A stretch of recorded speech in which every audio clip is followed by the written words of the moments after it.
Welcome everyone to Drumbeg Studio Podcast with myself, Michael Lumbey. Hello, how are we doing? I hope we're doing well this week. Welcome to the show.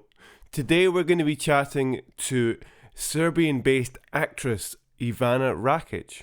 We will also have music in the show by a chap called Iain Wilson and a band called Their Certificates. But before we head on with the show, I've just got a little bit of housekeeping I'd like to throw out there. As a business, Drumbeg Studios has now reopened its doors after the current climate and situation that's been going on. So if you know of a band, or you're in a band, or you're an artist, you're a solo artist yourself, and you want to make some music in the distant future, head over to our website, drumbegstudios.com, and drop us a message on there. If not, on our Facebook page, our Drumbeg Studios Facebook page. Or you can drop us an email if you want, drumbegstudios@gmail.com. If you are a musician or you know of someone, feel free to pass this information on to anyone you know who would be interested in using our services. I also want to point out that our studio equipment that we use here is very portable, and I'm happy to be moving around the country to the client's needs. Okay, feel free, get in touch with us. We are now open and we'd love to make some music with you guys. Right, that's the housekeeping done. I'll put that down aside. Let's get on with the show. This is the Harmonix with Trauma.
It's the Harmonix here on Drumbeg Studio Podcast with their latest single, Trauma. The Harmonix are a 5-piece indie rock band based in Dundee, and that song, Trauma, was released this year on all your streaming music platforms on the 17th of February. So you can make a note of it and stream it in your own time on your chosen platform. It's a fantastic tune. These guys have got a really unique sound about them. You can also hear the first single, Roller Coaster, which they released last year, 2019. And again, you can stream that on all your chosen platforms. just want to say, guys, many thanks for letting me play this song on my show. I think it's fantastic. I want to wish you guys all the best with your future. You've got such a unique sound about you guys. I think you're going to go very far in this industry. Now, it is time to meet this week's special guest. This week's special guest is actress Ivana Rakic. Ivana, welcome to the show. Hi, good to be here. How are you doing today? I'm doing very well. Did some workouts right before talking to you, so feeling very energized indeed. Good for you. Yeah, nice and energetic. That's what we want to be for today's show. So tell me a little bit about life growing up and perhaps what the dreams were kicking around at those sort of times, and perhaps was there a childhood hero that may have been linked to the dreams that you had when you were young? Well, when I was in my earliest youth, I guess the dreams were pretty much your standard kid things, like I wanted to be a teacher, or I had this thing with my cousins where we all wanted to work on the same plane, and one of them would be the pilot, the other would be a parachuter, and I'd be the stewardess. So for some reason that made sense to us. But I was kind of a brainy kid growing up. So like I wanted to do a lot of stuff that had to do with science, or like I wanted to be a mathematician. Mm-hmm. But kind of the older I got, the more that started to shift towards creative things, and particularly things that had to do with writing. So I used to, when I was like really little, I used to think I was going to be a poet, which is funny because like I'm not super into poetry now. But when you're a kid, it's kind of like you have to write poetry for school, and I thought it was really cool. But I think, kind of writing was the one that stuck for the longest time. I remember when I was 8, I told my mom I wanted to write cartoons because I loved animation so much. Uh-huh. So I wanted to write scripts for cartoons, and I wanted to voice them as well. So at what point then did you start to take the strong interest in performing?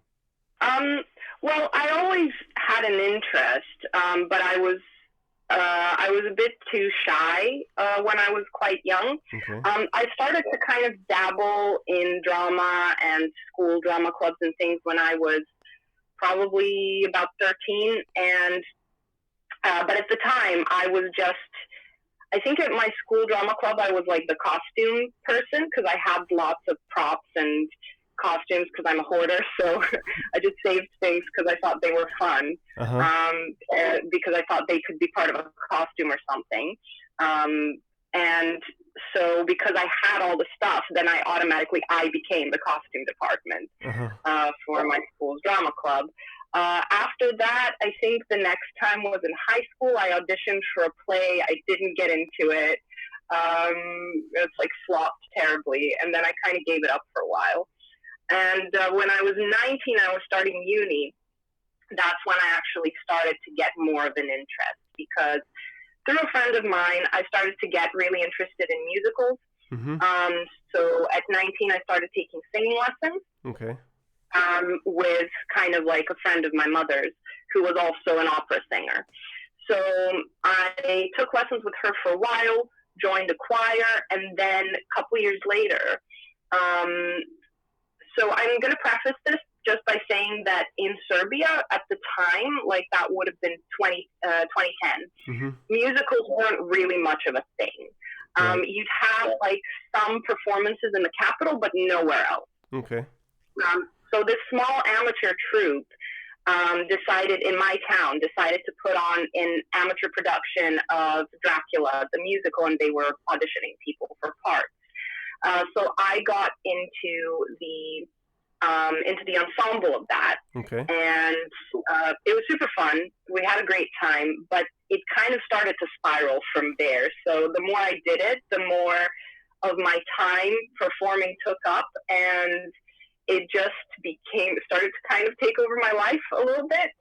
Okay. So we did Dracula the musical, we did like Little Mermaid, and kind of later on did, I think, Aladdin as well. And after that, I started taking lessons. So there was like this French director who was doing a musical theater course in the capital. So I commuted every weekend to go and take the classes. And through those classes, we did Chicago the Musical, where I got my first proper role, where I wasn't just ensemble. So I played the MC.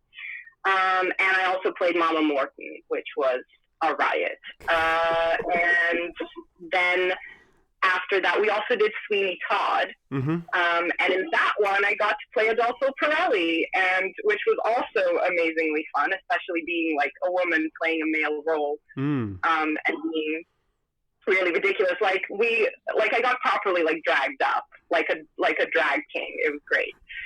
We're going to be catching up with Ivana in just a bit, but we're going to take a break now for some music.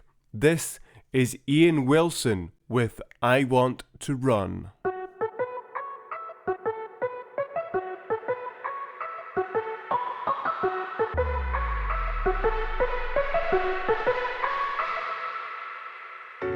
Why does it always feel like this?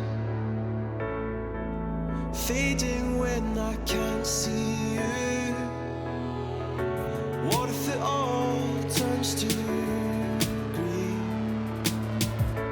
Reasons to pull through just to sing. I wanna run, I wanna run.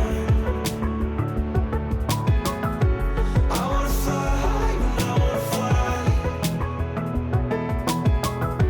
I wanna trust, I wanna trust.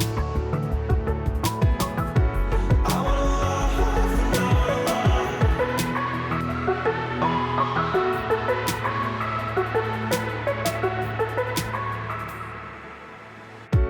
are we 5 years too late?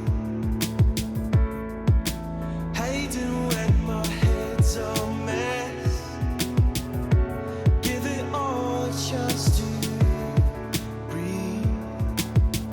The places I've dreamed of, let's be free. I wanna run, I wanna run. I wanna fly, I wanna fly. I wanna trust, I wanna trust.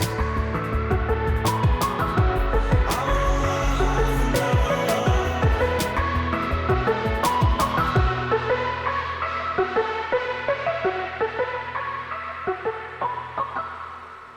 There you go, that's the amazing voice of Iain Wilson here on Drumbeg Studio Podcast with I Want to Run.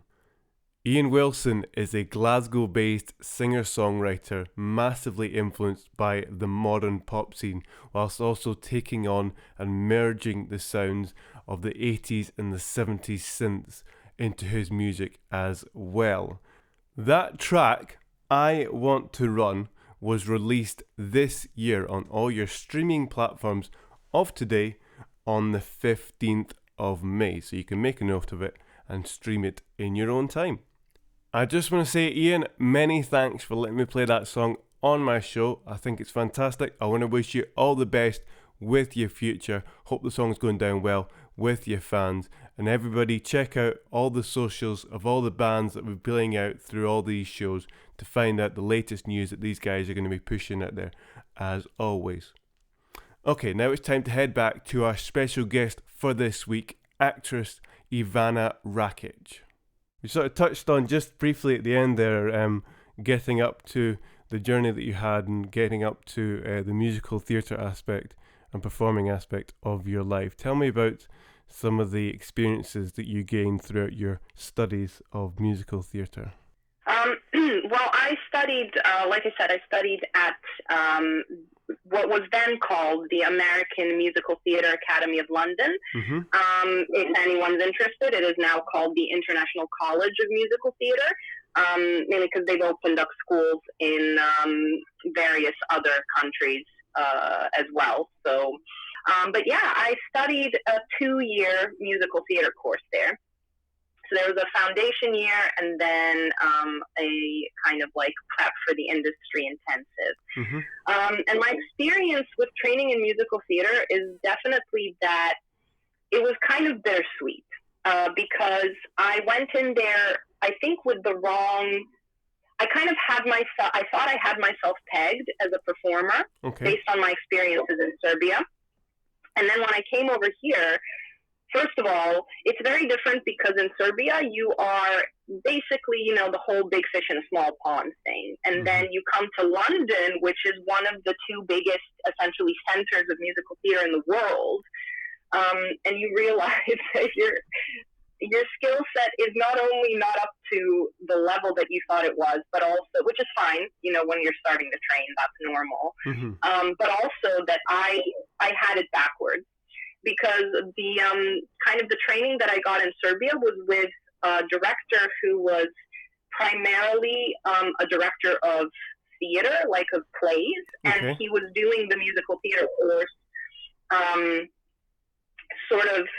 He kind of taught himself and then he taught us. He wasn't from the musical theater industry, so he taught it with a focus on acting. And from that and the way that we were taught there, I thought that my singing was my first and best skill. Acting was second and it was okay. And then that my dancing was kind of always, I think I was right about that one. It was not good.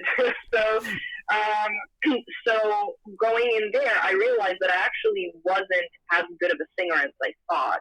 Like I didn't even, at the time when I came to London and started learning all that, I didn't even know what mixing was. I didn't know what belting was. I'd been taught by an opera singer, so I only knew one style of singing. Yeah. No, it's interesting comparing what you originally were taught in Serbia to what you're taught here in London. It's quite incredible the difference. Talking about some of the experiences that you've had with immersive theatre, though, and also you did touch on it there about also doing sort of voiceovers. Tell me about some of the incredible chances that you've had doing these under these sort of two headings, shall we say?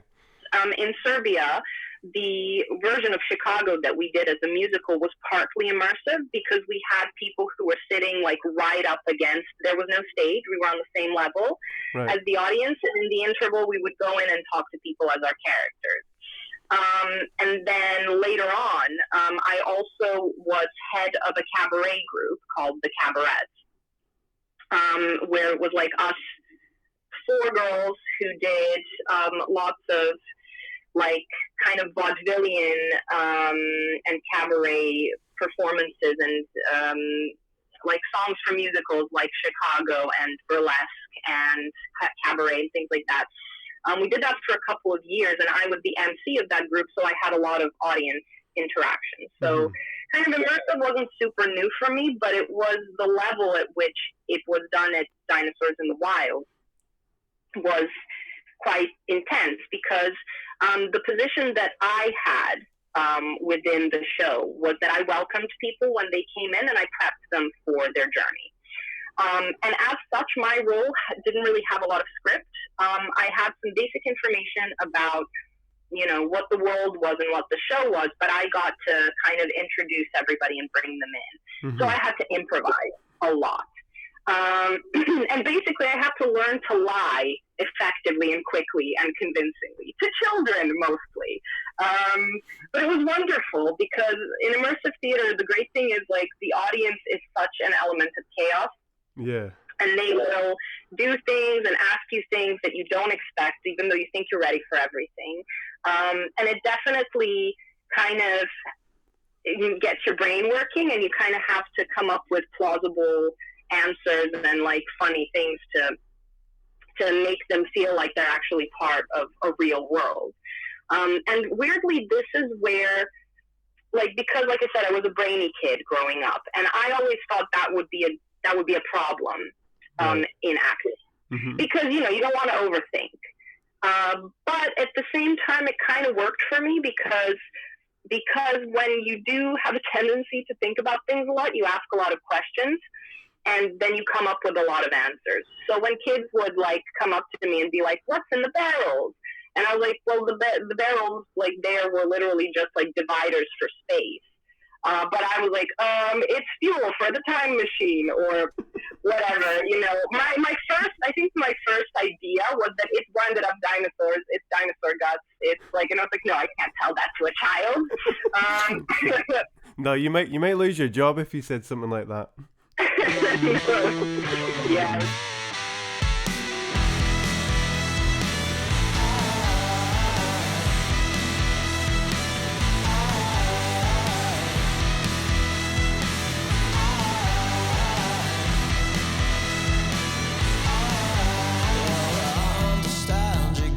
Time for a man who's gonna take your hand and do all that I can. But babe will come running if trouble passes away. We can go down the main roads or back on the streets and roll around in a car park, kick the shoes off my feet. But babe will come running if trouble passes away. She got the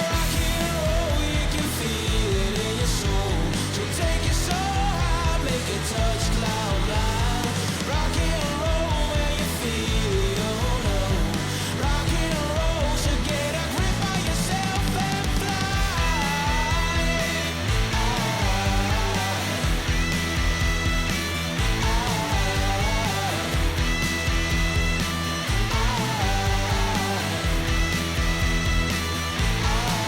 Give me a heart attack where you stop and look back.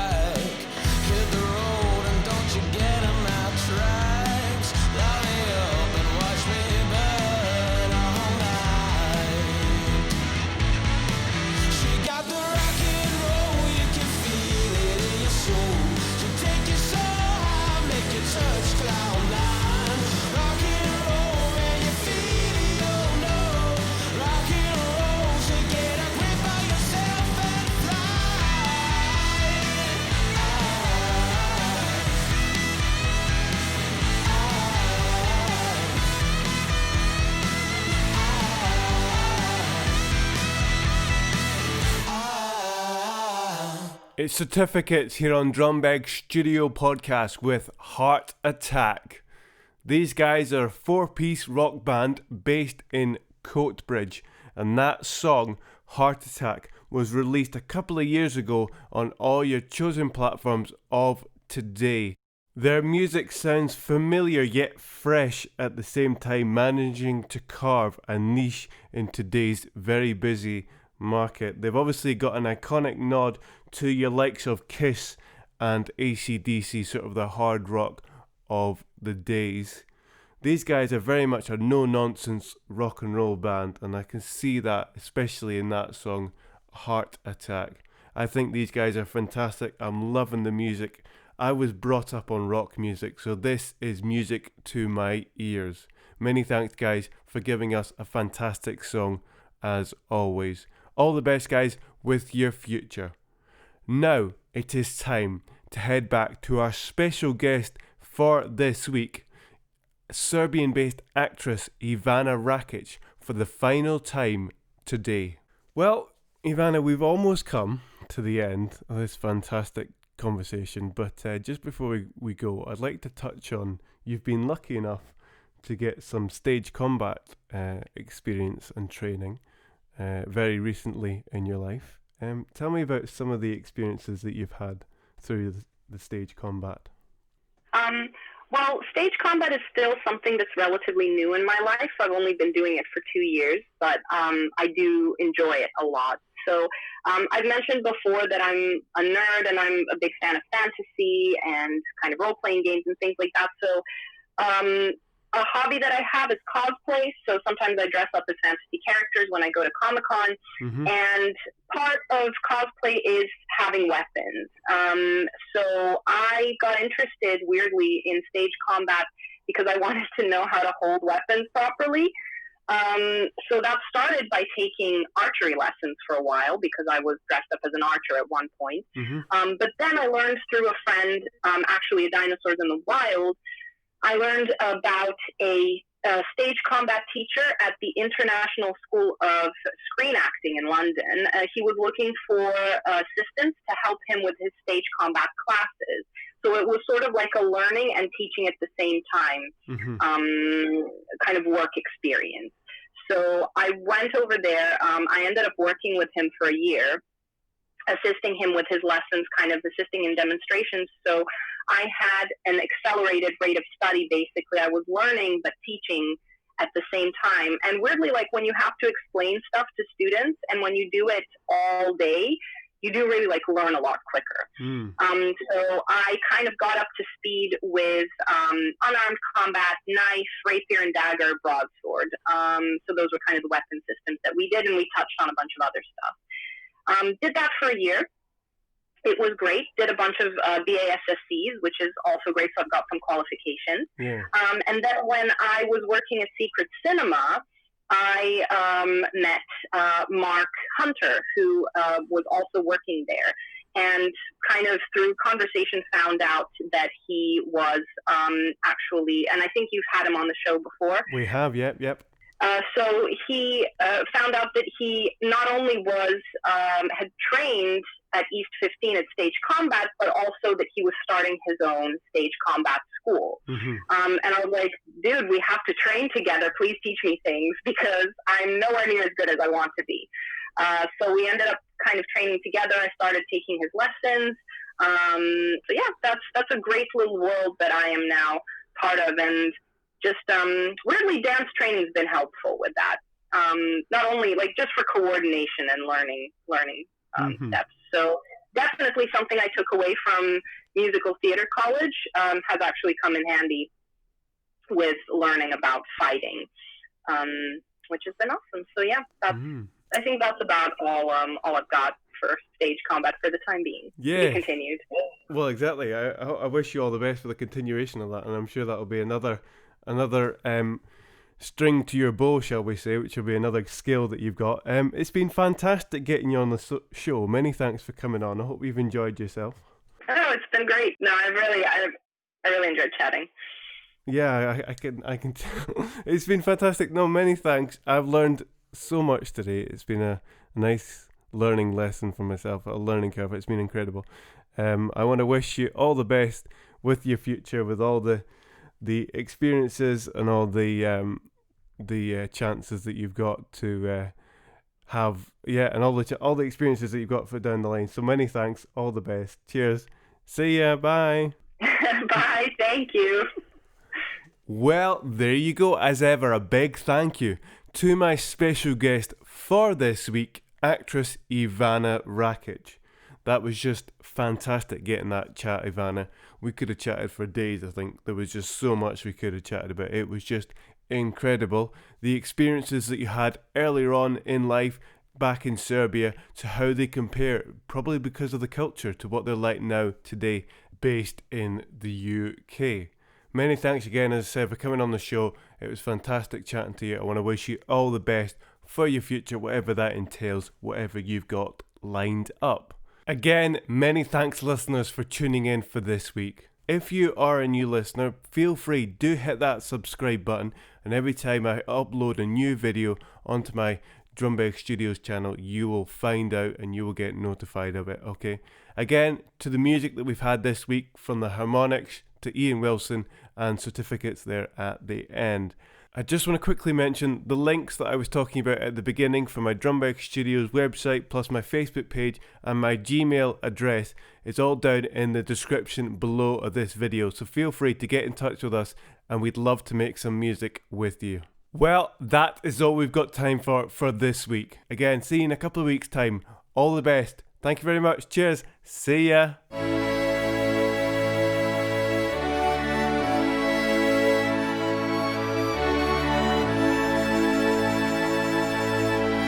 Drum.